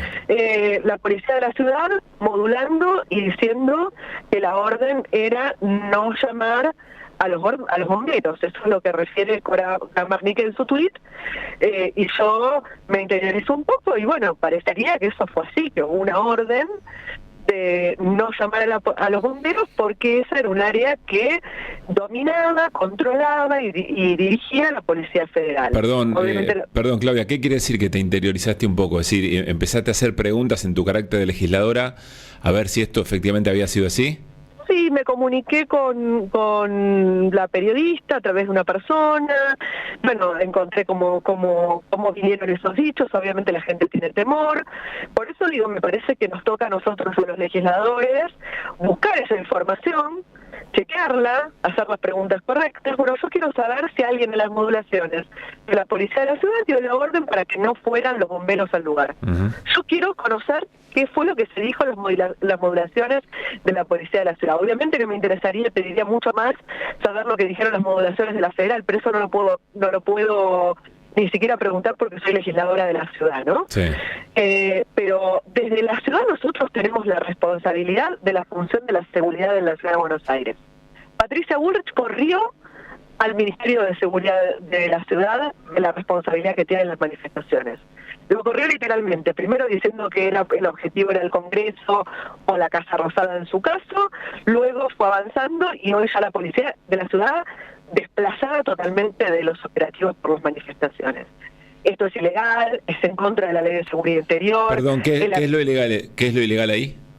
La intervención de las fuerzas federales en la ciudad. Lo que hay que entender es que la Ley de Seguridad Interior, en el artículo 23, dice los supuestos en los cuales pueden intervenir las fuerzas federales, que son de suma urgencia, ¿no? Por ejemplo, si hay una situación de emergencia, si están en peligro la vida o la integridad de las personas, pero estos supuestos tienen que converger con un pedido expreso del jefe de gobierno o del gobernador del distrito del que se trate, que le pida al Ministerio de Seguridad de Nación, porque no tiene la posibilidad de hacerse cargo de la situación con sus propias fuerzas locales, la colaboración de las fuerzas federales. Bueno, la ciudad nunca pidió esa colaboración en esos términos y mucho menos dijo que no puede hacerse cargo. Porque perdón, Claudia, pero si se trata de un edificio como el Congreso de la Nación, esa custodia, digamos, ¿no le da participación inmediata a la fuerza federal? La custodia del edificio sí. Ahora, ¿hasta dónde llega la custodia del edificio? No, me imagino que es... ¿Una cuadra? No sé si está establecido taxativamente. No está establecido taxativamente, de hecho fue algo que se discutió mucho cuando fue el tema de la custodia de Cristina. Sí. Y vos te acordás que ahí el gobierno de la ciudad planteaba que las fuerzas federales podían custodiar el edificio, pero de las puertas para afuera se hacen cargo de las fuerzas locales, y bueno, estuvo todo el episodio de las vallas y demás. Eventualmente, si la fuerza local se ve superada, ahí tiene que hacer una convocatoria fehaciente, un pedido fehaciente. Exacto, un pedido de colaboración. Y eso no existió, eso no hay. Eso no hay, y desde el primer día en diciembre, y no pueden decir que es ahora, en este caso, porque hubo... No, desde el primer día, antes de que haya ningún tipo de situación, las fuerzas federales decidieron tomar las calles de la ciudad. Nosotros lo venimos planteando sistemáticamente. Yo llevo presentados 5 pedidos formales en la legislatura de que Jorge Macri le ponga un límite a esto. Lo que pasa es que no escuchan. Bien. Entonces, bueno, en este contexto, si yo ahora sé que además los bomberos de la ciudad no acuden cuando se prende fuego un auto, que es el que da origen luego a una represión, que da origen luego a un caos generalizado de una situación de violencia... Y le pone la tapa a los diarios al otro día, ¿no? Y le pone la tapa de los diarios, y bueno, tengo que hacer las preguntas correctas. Y la pregunta correcta es... ¿a quién le convino esto? ¿Cómo se originó? ¿Y quiénes son los verdaderos responsables del incendio del auto de Cadena 3? A ver, Claudia, quiero saber eso. No puede ser que eventualmente cuando el auto se empieza a prender fuego no había seguridad suficiente o no estaba la situación lo suficientemente controlada como para que intervenga el cuerpo de bomberos.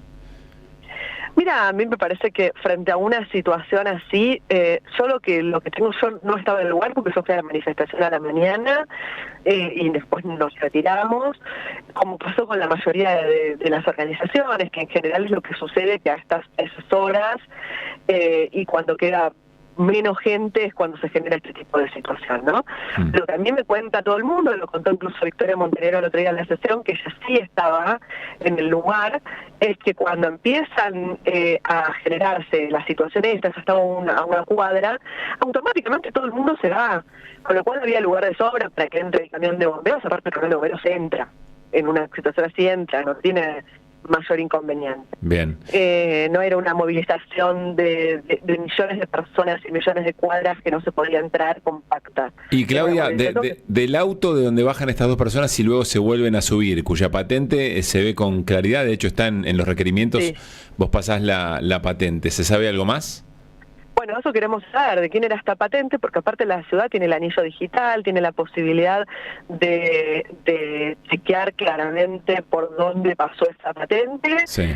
y además, bueno, nosotros tenemos el dato que está circulando de que esa patente es una patente de trucha, así que creo que también necesitamos esa respuesta. Son respuestas que hay que empezar, hay que empezar a hablar las cosas con claridad, porque yo creo que si no, terminamos hablando de cosas que en definitiva no van al fondo de la cuestión. El fondo de la cuestión es, ¿hubo infiltrados? ¿Hubo un interés de parte del gobierno de Milei de publicar la marcha para tener la tapa de los diarios al día siguiente y generar caos y generar violencia? Bueno, nosotros queremos saber esto, porque la verdad es que nosotros cuando somos organización, nuestro espacio político que se manifiesta en paz y que quiere saber quiénes fueron los verdaderos responsables de una situación de violencia, porque además creemos que hay que garantizar la libertad de expresión, las movilizaciones y eso hay que poder hacerlo en paz. Así que todos tendríamos que tener el mismo interés. Sí, claro. Claudia, ¿está obligado el gobierno a darte toda esta información y en qué periodo? ¿En qué plazo de tiempo? No, a ver, tenemos que tratarlo en sesión, yo voy a insistir, yo por eso también le doy, creo que acá lo que hay que hacer es... O sea, tenés que tener los votos en la sesión para que se apruebe este pedido.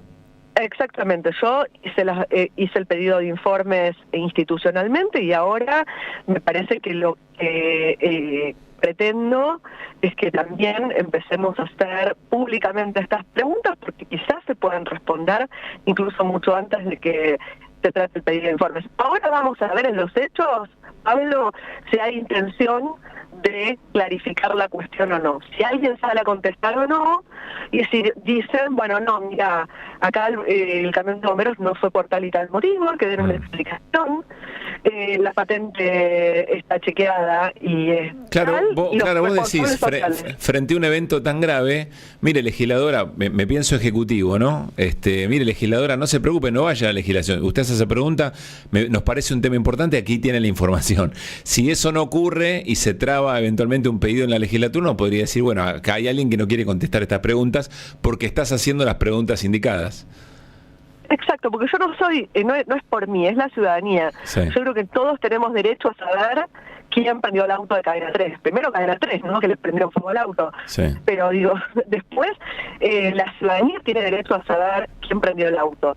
Las personas, los familiares de las personas que hoy están detenidas y pidiendo la libertad, digo que claramente es una cuestión absolutamente inusual de que se envíen a penales por situaciones en una marcha, que muchos de ellos estaban ahí pasando, saliendo del subte y ni siquiera tenían absolutamente ningún tipo de relación con lo que estaba sucediendo. Bueno, ellos también tienen derecho a saber quién prendió el auto de Cadena 3, porque necesitamos saber quiénes fueron los verdaderos responsables. Me parece que esa es la respuesta que hoy se merece la ciudadanía. Bien, Claudia, muchísimas gracias por este rato. Por favor, Checho. Claudia Neira, vicepresidenta del Bloque Unión por la Patria en la legislatura porteña. Lo más probable es que no estén los votos, digamos, ¿no? Para este proyecto de resolución. Pero eventualmente está muy bien lo que dice, bueno, hagamos que se difunda lo más que se pueda esta pregunta, porque si el gobierno no tiene nada que esconder, contará a ver de qué se trata. Antes incluso de que la legislatura haga una presentación formal. Claro. Porque digamos, el PRO tiene mayoría automática en la legislatura porteña desde hace años. No hay nada que salga o que no salga si el PRO quiere o no quiere, digamos. Así que es difícil que le aprueben este proyecto, pero es interesante, bueno, hacer ruido y difundir esta idea, ver si alguien sale y contesta por las buenas, digamos, ¿no? 434. Deja tu mensaje en nuestra línea de oyentes.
5 de la tarde, 40 minutos de Jorge van der Mole por Silvina Garré, una gran intérprete Silvina. Quiero vernos a todos nosotros llegar ahí a ese tono, sí. A ese agudo. De mi padre a mi padre, el título de la canción. No, los brazos de mi padre o En los brazos de mi padre. Muy bien, en los brazos de mi padre. Sí. Ahí es así, listo, ganamos. ¿En cuánto tiempo lo sacamos?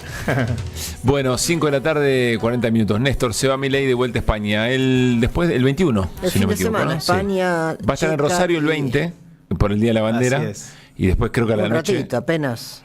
Bueno, Un lo que dure el acto. Y después Lo España, suficiente. República Checa y Alemania. No, bueno, hablemos de política exterior de la Argentina. Hubo muchos cortocircuitos, insultos del presidente Milei ya en campaña, pero en estos 5 meses de gobierno, 6 meses, con el Vaticano, con China, con México, con Rusia, etcétera, etcétera. Y también los hubo, y lo ha habido de nuevo en estas últimas horas, con países vecinos. Uno es el caso de Brasil, no viene de lejos, recordemos que Milei había dicho que Lula era un corrupto, un comunista, etcétera, etcétera, en tono despectivo.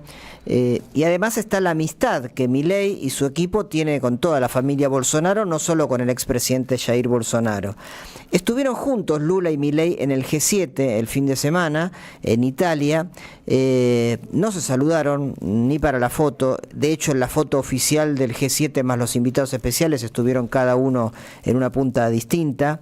Hace más de un mes ya que la canciller Diana Mondino había visitado Brasilia y le entregó a Mauro Vieira, el canciller brasileño, una carta de Milei tratando de bajar el tono y pidiendo una reunión. Bueno, no se supo más nada de qué era lo que puede llegar a pasar con eso. Y la semana pasada, por otro lado, el gobierno brasileño le reclamó a Argentina, le pidió a través de su embajador en Buenos Aires, que se llama Julio Vitelli, que informara si hay adeptos de Bolsonaro condenados en Brasil en la Argentina, ocultos en la Argentina.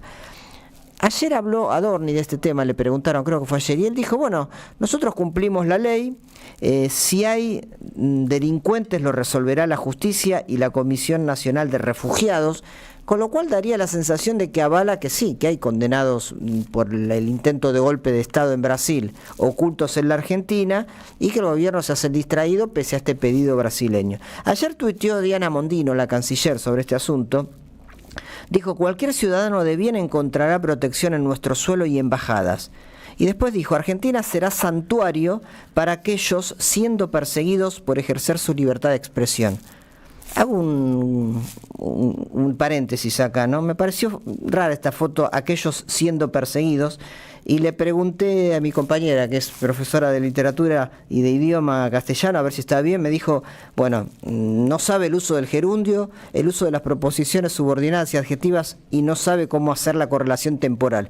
Y después agrega, editorializando, la destrucción que realizan es también la destrucción del lenguaje, el poder económico menosprecia toda capacidad intelectual porque no lo puede mercantilizar, dice Marcela Fernández. Bueno, la cuestión es que, además de escribir mal Mondino, también da pie a pensar que posiblemente haya en Argentina estos refugiados, y ese es un punto de fricción con el gobierno brasileño, que es nuestro principal socio estratégico. También hay problemas con Chile, ustedes lo hablaron ayer un poco en el programa. Argentina instaló en Tierra del Fuego una nueva base de la Armada, y los paneles solares de esa base cruzaron un poquito, unos metros, y se metieron en territorio chileno. Habló el presidente Boric sobre este tema, reclamando que Argentina solucione esa cuestión. Tenemos el audio. Deben retirar esos paneles solares a la brevedad, o lo vamos a hacer nosotros. Se lo comenté al presidente Milei, me señaló que se lo iba a mandatar a su ministra de Relaciones Exteriores. Yo me imagino que no vamos a tener problemas al respecto. Es importante mantener esa relación y no hacer escaladas de declaraciones ni tratar de ponernos creativos respecto a esto. Acá lo que hay que hacer es respetar las fronteras, eso es lo que estamos exigiendo respecto a nuestro territorio. Como he dicho, o lo sacan ellos o lo sacamos nosotros. Bueno, acá me comenta Luis Pajínger que fueron sacados. Es cierto que ni Chile ni Argentina querían escalar la pelea a un tema de soberanía, que no lo era, pero sabiendo, primero, que tenemos un embajador en Chile que es un provocador, que es Jorge Forí, que ya tuvo varios, el ex canciller de Macri, ¿no? Ya tuvo varios problemas con Chile, no es muy bien visto en Chile, y sabemos también que la derecha chilena, las Fuerzas Armadas chilenas, y Chile en general tiene una cuestión dura con el nacionalismo y con el territorio y con la soberanía respecto a la Argentina. Así que fue un cortocircuito más con ese país. Y ahora se sumó Alemania. ¿Por qué digo Alemania? Porque como decíamos al principio, Milei está yendo a Alemania, está yendo primero a España, y volvió a criticar Javier Milei, el presidente argentino, al jefe del gobierno español, Pedro Sánchez.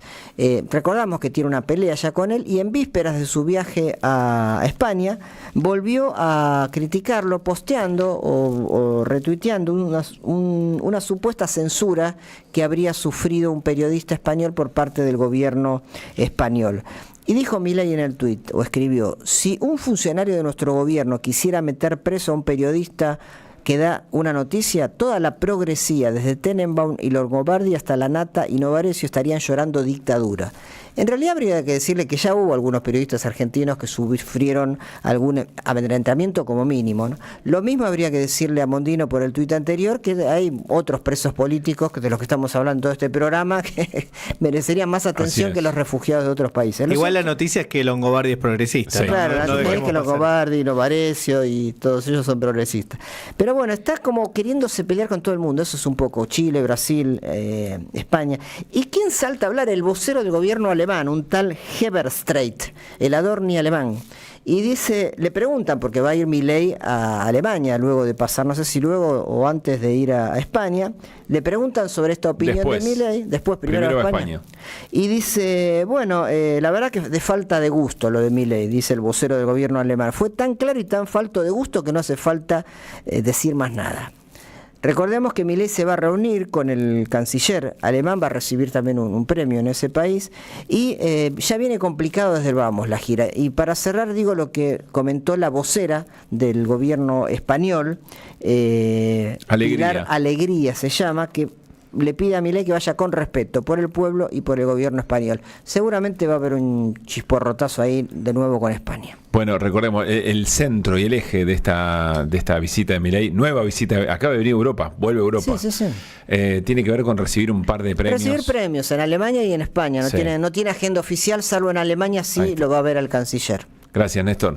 De nada. Que vuelvan las ideas. Hasta las 18. Volver con actualidad. Regreso informativo. Que vuelvan las ideas.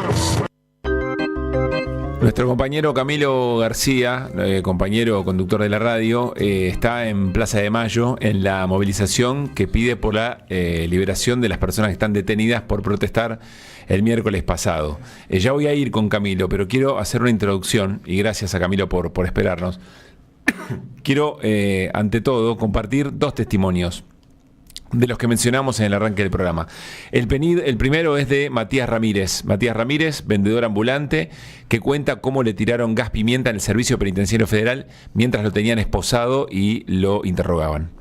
Viene nuestra defensora, que es Plaza Florencia, que ella nos explicó más o menos que estamos acusados en algo grave, que nos querían poner, no sé, que es un golpe de Estado, qué sé yo, que supuestamente íbamos a quedar 24 horas detenidos, y en ese momento empezamos a ver que decían 6 a Marcos Paz. Yo ya ahí me asusté, me puse a llorar, ¿viste? Me dejaron ir al baño, digo, ¿cómo nos iban a largar y ahora nos llevan a un penal? Y ahí hasta que fuimos a la Valle, a la 28.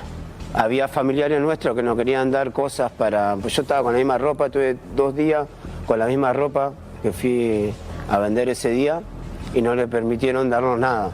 Esa misma noche, como se fueron muchos familiares, a las 3 ahí nos trataron re mal. A cada rato nos preguntaban qué partido era político, cómo éramos, cuánto nos pagaron. ¿Eso en Ezeiza? En la 28, en la Valle. ¿Y en Ezeiza? En Ezeiza, cuando primero bajamos ahí, que nos repartieron, antes de llegar a Ezeiza hicieron como un traslado, nombraron 3 apellidos y a 3 lo mandaron a Marcos Paz y los 4 ahí a Ezeiza. El ajedrecista, uno que es ajedrecista lo mandaron a Marcos Paz. Las preguntas, ¿quién las hacía? Digo, ¿quién les preguntaba a ustedes el tema de si tenían alguna pertenencia partidaria? El servicio penitenciario. Bajamos ahí en Ezeiza, mientras bajamos nos pusieron con una pared, viene un servicio de penitenciario y nos tiró gas pimienta. Así, cuando estábamos posados nos tiró de un costado y del otro lado a los 4. Este es Matías Ramírez, vendedor ambulante, liberado, pero que sufrió estas torturas, estas presiones, estos abusos psicológicos y físicos. Después les cuento algo más, porque me voy con Camilo García, que entiendo que está en la movilización, y con alguien para entrevistar. Camilo, ¿cómo te va? Buenas tardes. ¿Cómo andas, Pablo? Un abrazo grande para todos los que vuelvan las ideas. Estamos acá en la plaza que está comenzando la desconcentración, te digo, 30, 40 mil personas tranquilamente vinieron hoy, que es más de lo esperado. Pero estamos acá con el senador Mariano Recalde. Mariano, ¿cómo viviste esta jornada y cómo estás viviendo este momento tan especial, tan antinatural casi? Y a pesar de todo, hoy lo viví con mucho optimismo, ver que la gente reacciona de esta manera frente a la injusticia, a la arbitrariedad, a las operaciones, a la cárcel y a la represión, y a estas historias que, como la que contaban ustedes recién, te renueva el optimismo en la gente y en el pueblo. Esperemos que reaccionen ahora las autoridades, la justicia, el Ministerio de Seguridad, el servicio penitenciario, y se dejen de joder y dejen al pueblo expresarse en paz. Te escucha Mariano Recalde, Pablito. Mariano, ¿cómo estás? Muy buenas tardes, gracias por estos minutos. Mariano, uno imagina que tiene que haber eventualmente, la prioridad son las personas que están detenidas, pero después averiguación respecto a los delitos que denuncian, torturas, presiones sobre las personas detenidas. Me imagino que eso tiene que estar también casi como reacción natural de la dirigencia, ¿no? Sí, es la primera preocupación, sin ninguna duda, pero era algo que veíamos venir por otro lado. No sé si ustedes se acuerdan, pero la ley Bases originalmente tenía disposiciones que decían que no podía haber 3 o más personas en la calle. Sí, claro. Era un delito. Bueno, ese es el pensamiento que tienen ellos. Es el pensamiento que tienen ellos y saben que tienen que de alguna manera reprimir, en el amplio sentido de la palabra, la manifestación popular, porque las políticas económicas que llevan adelante generan esta reacción. Si gobernaran para el pueblo, si hubiera recuperación del salario, mayor empleo y otras medidas así, no habría estas protestas ni esta bronca. Así que es un modelo de ajuste y que necesita la represión. Claro, uno recordaba, Mariano, cuando se votó la asignación universal por hijo, o eventualmente las moratorias provisionales, o la recuperación de empresas estatales muy importantes como Aerolíneas, etcétera, no había movilización ni represión en las calles, ¿no? No, claro. Este es un fenómeno típico de los gobiernos que tienen políticas antipopulares en contra del pueblo. Cuando uno gobierna para la gente, a lo sumo lo que tiene es un festejo como el del 25 de mayo de 2010 del Bicentenario, que hubo 3 millones de personas en la calle. Todo pacífico, por cierto, y con una policía conducida políticamente para que esté cuidando al pueblo y no reprimiendo al pueblo. También es interesante recordar que esto es en función de la implementación de ciertas políticas. Déjame aprovechar que estamos charlando para preguntarte qué opinás sobre la intención del gobierno de volver a insistir en diputados con lo que se modificó en el Senado. Me parece que es parte de... era esperable. Es un gobierno que no cumple ningún acuerdo y que traiciona hasta los propios, a los que lo ayudaron y colaboraron para que esta ley avanzara. Veremos qué pasa en diputados. Yo confío todavía en que se construya una mayoría que por lo menos no insista con el proyecto original, que era mucho peor que el que salió en el Senado. Mariano, a pesar de todo, sí, en el Senado, y gracias a que se pudo debatir, a que pasó un tiempo y no se trató de manera expresa, que se pudo dar a conocer el contenido de la ley, hubo recortes muy importantes, como la parte del impuesto a las ganancias, del monotributo, o la quita de impuestos a los ricos con bienes personales, después que no se derogue la moratoria provisional. Hubo varios cambios que esperemos que que se sostenga. Hago una pregunta aquí, Pablito, si te parece. Sí, claro, quiero dale. preguntar a Mariano si los legisladores activaron algún mecanismo, alguna denuncia, interpusieron algún recurso de amparo para que se puedan liberar los presos que todavía se mantienen dentro del servicio penitenciario.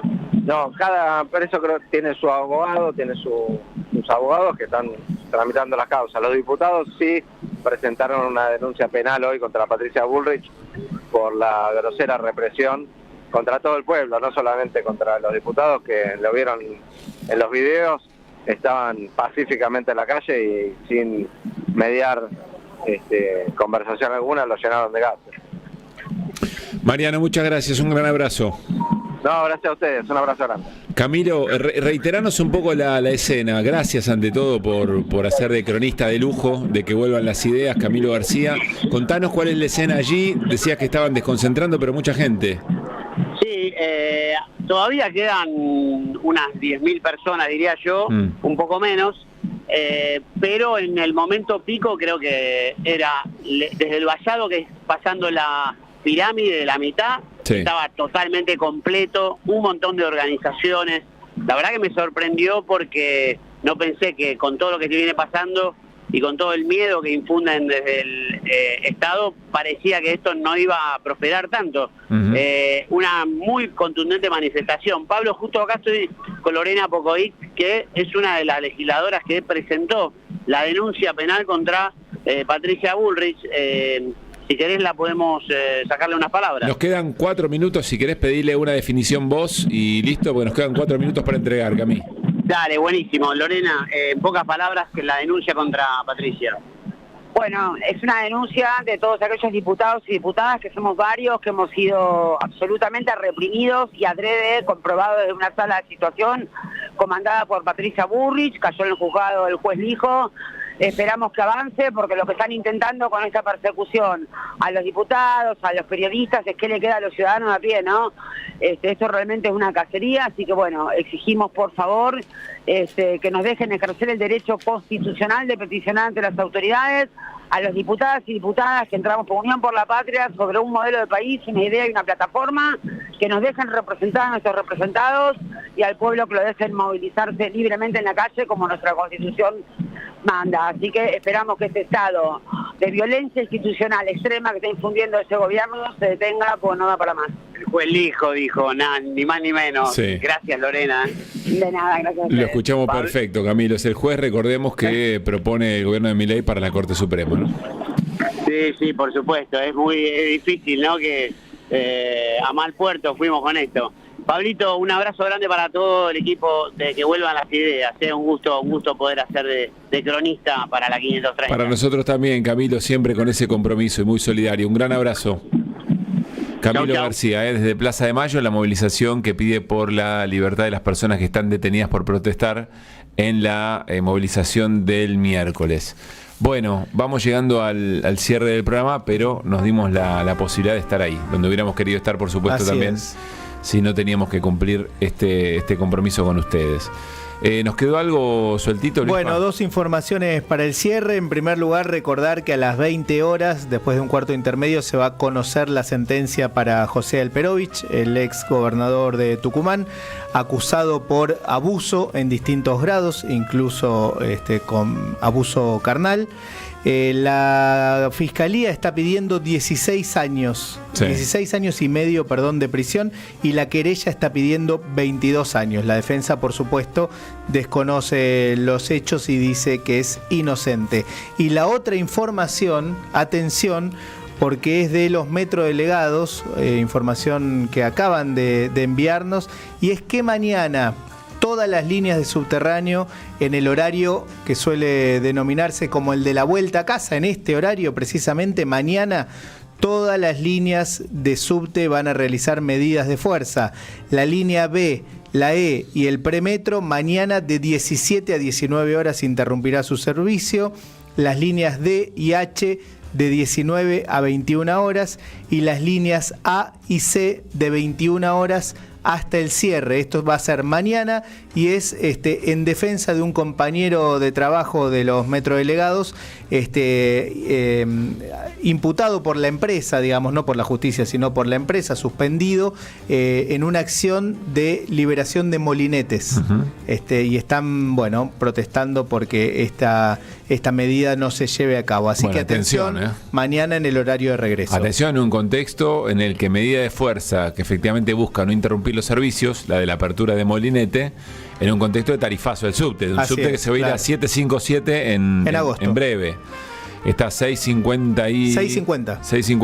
Y se va a 757 a partir de agosto. Bueno, Néstor, lo último. Bueno, dijimos al principio del programa, dimos la información del fallecimiento de Noam Chomsky. Sí. A ver, página 12, Tiempo Argentino, Cronista, TN, Cadena 3, Rosario 3, Radio Continental y medios que me fijé de España, de Irlanda y de Chile daban por cierta la noticia. Sí. Siguen dándola, de hecho, por cierta la noticia. Habló la directora de Telesur desmintiendo que esto haya sucedido. Chomsky está internado con una ACV en Brasil, tiene 95 años, pero ella, habiendo hablado con familiares de con Chomsky, su esposa, con Valeria Chomsky, desmiente que esto haya ocurrido. Bueno, esperamos, así estos tiempos, ¿no? Ojalá tenga razón Telesur, ¿no? Sí, ojalá sí. A ver, solo para, no como excusa, pero para que comprendan la posibilidad concreta de chequear con algún familiar de Noam Chomsky, se nos hace muy difícil. Les contamos la información cuando se publicó en una enorme cantidad de otros medios. Todavía, si uno mira los portales, está. Así que veremos cómo sigue el tema. Bueno, ojalá que bien. 6 de la tarde, nos fuimos. Andrea Recupero a continuación. Perno Roca, gracias por la puesta en el aire, por la operación de video y ponernos en streaming. Gracias, Reni Pérez Córdoba también, en nuestro canal de YouTube, en nuestras redes, en Instagram y en Twitch. Gracias, Nicolás Cava, en la coordinación. Germán Marcos, Alejandro Lemú produce. Chau, Luis Paz. Chau, Néstor. Chau, Pablo. Hasta mañana. Y a Radiche que se recupere, que recupere su voz prontito y esté mañana con nosotros.